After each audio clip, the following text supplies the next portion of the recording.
Praise the lord. దేవాతి దేవునికి వందనాలు. ప్రభు నామమున మీ అందరికీ నా ప్రత్యేకమైన వందనాలు, శుభాలు తెలియచేస్తున్నాను.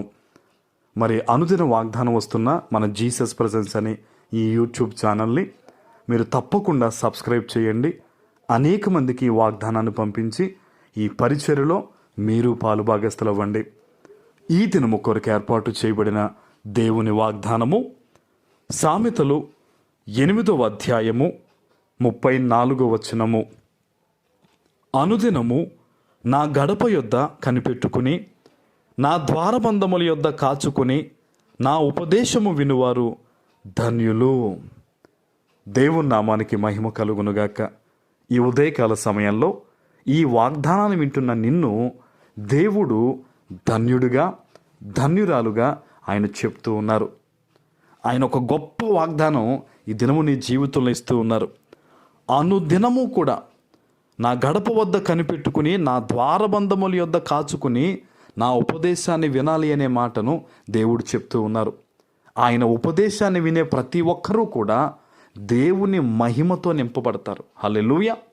ఆ మహిమ ఆ ఇంటిలో, ఆ వ్యక్తిలో ఉన్న ప్రతి సాతాను క్రియలని కూడా నాశనము చేసి గొప్ప నూతనమైన వరములతో దేవుని మహిమ నింపుతుందన్నమాట. ఆమేన్. మరి చాలామంది బిడ్డలు ప్రతి దినము కూడా దేవుడు బ్లెస్సింగ్ ఇస్తే బాగున్ను, బ్లెస్సింగ్ ఇస్తే బాగుండు అనుకుంటారు. కానీ అసలు దేవుని మాట శ్రద్ధ కలిగి వినడమే గొప్ప ధన్యత. అది ఎంతో గొప్ప ఆశీర్వాదం.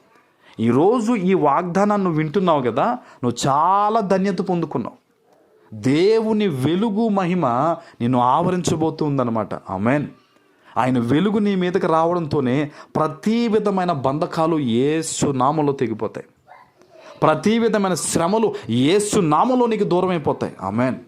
దేవుని కృపను అందుకనే ఉదయాన్నే లేవగానే దేవుని కృపను వేడుకోవాలట. ఉదయాన్నే లేవగానే దేవుని వాగ్దానాన్ని వినాలట. ఉదయాన్నే దేవుని వాగ్దానం పట్టుకుని ప్రార్థన చేసే వ్యక్తికి ఆ వ్యక్తికి ఇంకా ఎదురుండదు. ఎన్ని కష్టాల మధ్య ఉన్నా ఆ వ్యక్తి ఉన్నా సరే, ఈ దేవుని వాగ్దానం ఆ వ్యక్తి జీవితంలో ఉన్న ప్రతి విధమైన సమస్యను కూడా ఎరుకోగోడను కూల్చినట్టుగా కూల్చేస్తుందట. హల్లెలూయా. దేవుని వాగ్దానానికి ఉన్నంత శక్తి అంత గొప్పదనమాట. అందుకనే ప్రతి దినము కూడా మొదటిగా దేవుని వాగ్దానాన్ని వెతకాలి. ఎన్ని పనులున్నా, ఎన్ని లక్షల రూపాయల పనున్నా, ఏదున్నా సరే మొదట దేవుని వాగ్దానం, మొదటిగా దేవునికి విలువ, మొదటి ప్రాధాన్యత దేవునికి ఇవ్వాలి.